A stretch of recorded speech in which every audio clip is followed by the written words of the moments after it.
Hello everyone, good morning. So ngayong araw nga ay pupunta kami ng resort dahil maliligo kami ng swimming pool kasama yung best friend ko. So bago nga kami tumuloy dun sa bahay ng best friend ko, dumaan muna kami dito sa may pizzahan kasi balak namin bumili talaga para may madala naman kami doon. Actually, nag-ambaga naman talaga kami para ma-secure yung ulam namin. Pero kung ano yung pwedeng madala dadalahin na namin para sari-sari din yung foods namin doon. After nga sa may pizzahan, dumaan muna kami dito sa may 7-Eleven para makabili ng ibang foods and makabili ng maiinom na din. After nga makaredy at lahat-lahat, bumiyahe na agad kami papunta doon sa may resort na yun. Dito na nga din kami sumakay sa may tricycle ng best friend ko kasi sobrang init talaga and maiinitan si Iya. Mga ilang minutong biyahe ay nakarating na din kami dito sa may Taba Inland Resort. So ang pagdating namin dito, kami pa nga lang yung tao as in parang first comers kami dito kasi hindi naman weekend so walang mga naliligo talaga. So pagdating naman dito as in kami lang yung tao. Sobrang solo na solo yung resort. Pagdating namin dito, nagbayad agad kami ng table and entrance para makapag-set up na kami dito sa may table kasi medyo marami din naman kami ng dala. Kumain muna kami bago kami nagtampisaw doon sa may swimming pool kasi hindi pa kami kumain ng breakfast papunta dito. Yung mga bata lang yung pinakain namin. Kaya lumafang muna bago magtampisaw. Sobrang tahimik pagkarating namin dito as in kami lang yung tao kaya sulit na sulit talaga yung pagpunta namin ng hindi talaga weekends. Halos sa mga galangan namin ng best friend ko ay kami lang talagang apat yung nagkakasama kasi yung ibang friends ko ay hindi nakakagala kahit anong invite mo hindi talaga available sila. Kaya madalas kaming apat lang. At si Iya nga ay takam na talaga kakatitig dyan sa may Royal kasi yan talaga yung favorite niyang iniinom kaya nga nagka-UTI Kaya nangaagaw agad ng baso kasi gusto na talagang uminom. At si Julius nga at si Claro nagre-ready na rin para maligo na kasi yung anak ng best friend ko ay naligo na talaga. Pagkadating pa lang namin dito, naligo na agad. Hindi na nga kumain. Kaya naman yung partner ng best friend ko ay sumunod agad dun sa anak niya para bantayan. Si Julius nga that time, hinihintay niya lang si Iya na matapos kumain kasi may bitbit pa yan si Iya na karne. Kaya inaantay ni Julius na matapos. Kaya after kumain ni Iya, ayan yung apat naligo na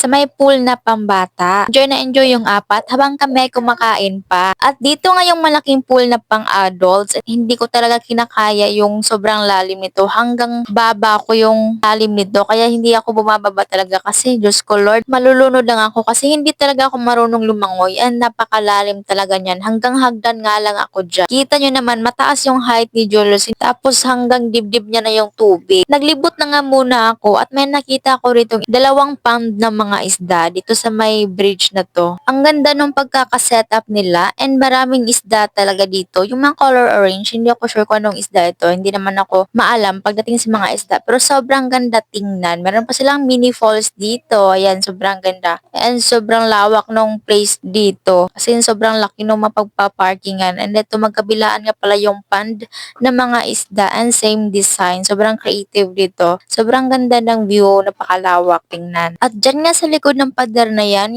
yung comfort room or CR ng girls and boys. Sobrang linis ng CR nila. Naligo na nga kaming lahat after naming lumafang. Ayan, sobrang ganda ng weather na to kasi hindi siya mainit, makulimlim lang. Kaya ang sarap maligo kasi hindi talaga siya mainit. Sobrang peaceful nga ng pagkaligo namin na time na to kasi kami lang talaga yung tao. As in, parang naka-private resort kami kasi walang katao-tao talaga. Kaya napaka-perfect ng timing namin ng pagkaligo namin dito. Medyo maliblib nga ang location ng resort na to pero madami din naman kabahayan dito kaya marami rin siguro naliligo dito kapag weekends. Dito na nga lang din kami naligo sa pool ng pambata kasi hindi ko talaga kinakaya yung pang-adults na pool.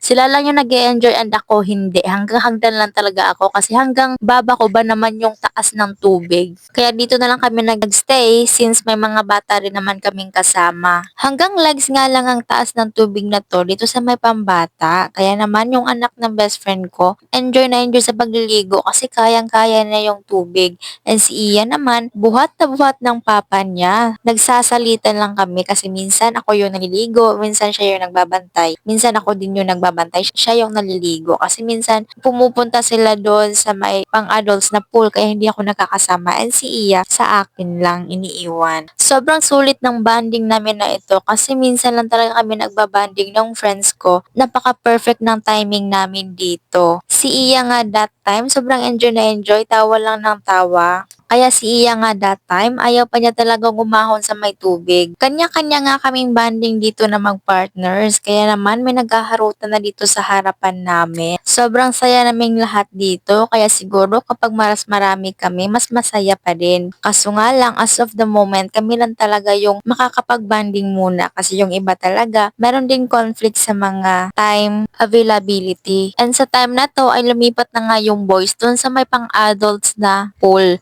And kami naman, nagchika-chika muna kami saglit bago kami sumunood dun sa kanila. Kaso wala rin naman kami magagawa dun, hanggang hagdan lang talaga ako. And at that moment, naalala namin na meron pala kaming binili na Sunmig. Kung hindi pa pinaalala ni Besh, baka nakalimutan na talaga naming inumin ito. Kaya naman nag-aaya na ako sa kanila. Kaso yung mga boys gusto pa talagang maligo. Kaya naman nagsosolo muna ako dito, lumafang. 4 na bote lang naman to ng Sunmig kasi tigi-isa sana kami. Kaso halos kami lang dalawa ni Besh yung uminom ng Sunmig. May isang bote nga na hindi nainom kasi kay Julius yun and hindi naman siya uminom that time. Mabuti na rin yun kasi nagda-drive kasi si Julius ng motor and hindi siya ganun taas yung dosage niya pagdating sa mga inuman talaga. Isang bote nga lang na nalalasing na talaga siya. At si Besh nga madala pala siyang mangga kaya that time binalatan niya na kasi mag-iinuman kami. At habang nagbabalat nga ng mangga dyan si Besh, yung anak niya umakyat sa may gilid ng pool, yung parang may grills. Napakadelikado yun kasi madulas. Kaya naman agad niya pinuntahan and ako na nagpatuloy nung pagbabalat ng mangga. Bumalik din naman agad siya pagkatapos niyang maibaba yung anak niya. After ko nga magbalat ng mangga dyan, nagbihis na agad ako kasi si Iya daw inaantok na kaya nagmamadali ako. Kaso pagbalik ko, borlogs na si Iya. Tulog na talaga kasi wala pa siyang tulog mula umaga and hapon na to ng time na to. Kaya naman, kumain na lang ako ng mangga dito sabay ng pag-inom ng Sunmig. Nagpa-open nga ako ng bagong bottle dahil yung tira ko kanina is inubos pala ni Besh kaya pinagbuksan niya ako ng bagong bottle ng Sunmig. At habang nagiinom pa nga kami dito, si Claro naman at yung anak niya ay naliligo pa talaga kasi ayaw pang umahon ng anak ni Besh. Kaya hinihintay na lang din namin sila kasi 3 PM pa naman to ng time na to. Kami nga lang dalawa umiinom ni Besh nito kasi si Julius hawak-hawak si Iya kasi nga tulog na, 'di ba? Kaya napakaswerte mo na lang kapag yung partner mo tinutulungan ka talaga sa pag-aalaga at pagbabantay ng anak nyo. Hindi yung puro asa na lang sa asawa. Meron talagang ganong tao, yung inaasa lahat sa asawa. At buti na lang, hindi talaga ganon si Julius. Tumutulong talaga siya sa akin. Binibigyan din niya ako ng time para sa sarili ko, lalo na kapag gumagala kami. Hinahayaan niya ako na mag-enjoy sa isang lugar na alam niyang minsan lang ako makakalabas at makakagala. Kaya naman, minsan, kahit na siya na yung mag-aalaga at magbabantay kay Iya the whole time, basta mag-e-enjoy lang ako, ginagawa niya minsan yun. Pero syempre, nag-iisip din ako sa kanya, kaya nagsasalita lang kami sa pagbabantay kasi minsan lang din naman siya nakakapaggala, nag-e-enjoy kasi nagtatrabaho nga siya. And yung rest day niya or day off, 2 days lang sa 15 days, 'di ba? Sobrang konti lang din yung time niya na makapag-bonding sa amin and makakagala. Kaya naman binibigyan ko din siya ng time na makapag-enjoy din. Kumbaga, nagbibigayan lang kayo ng freedom sa sarili nyo. Kaya kayo, kapag pumili kayo ng mga lalaki, siguraduhin yung hindi kayo ikukulong or pagkakaitan ng freedom. Dahil hindi naman porket nag-aasawa or nagka-jowa kayo, kukulungin na kayo para kayong nakatali. Sobrang hirap pag ganun kasi hindi mo ma-enjoy talaga. Pero syempre, kapag nandun na tayo sa stage na nagkukomit na tayo sa isang tao, dapat marunong din tayong mag-control kung ano yung dapat at kung ano yung dapat na iwasan talaga. Lahat ng mga sinabi ko dito ay based on my own experience talaga. Kasi naranasan ko din yan nung magjowa pa lang kami ni Julius. Ganyan din siya kahigpit na parang kinukulong ka, tinatali ka, yung hindi ka palalabasin, yung hindi ka pagagalain na hindi siya kasama. Ganyan po siya dati pero nung nagsama na po kami and meron na kaming anak, nagbago naman yun lahat. Kaya kung ganyan yung partner nyo ngayon, huwag ka lang mawalan ng pag-asa na magbabago siya dahil lahat ng tao ay nagbabago. Swerte mo na lang kung magbabago siya in a nice and in a good way. Pero kung pagbabago niya ay nakakasama, ay nako, ewan ko na lang. Napapansin ko nga dito na parang inaantok si Julius, kaya naman binilisan ko na pagtapos ng pag-inom ko para makuha ko si Iya and para makapagpahinga muna siya. Pagkakuha ko nga kay Iya ay agad namang nakatulog si Julius. Halatang pagod na pagod. Bandang 4 PM nga ay pauwi na rin kami. Dito na nga lang din ako sumakay sa tricycle para makapagkwentuhan muna kami ni Besh kasi minsan lang kami nagkikita talaga and gumagal. Kaya si Julius ay nakasunod lang sa amin. Umabot na nga sila Besh sa kanila kaya naman lumipat na ako nasakay dito kay Julius kasi on the way na to sa amin. At ayan nga si Ian nagmuni-muni lang dyan dahil yan yung mga gusto niya, yung rides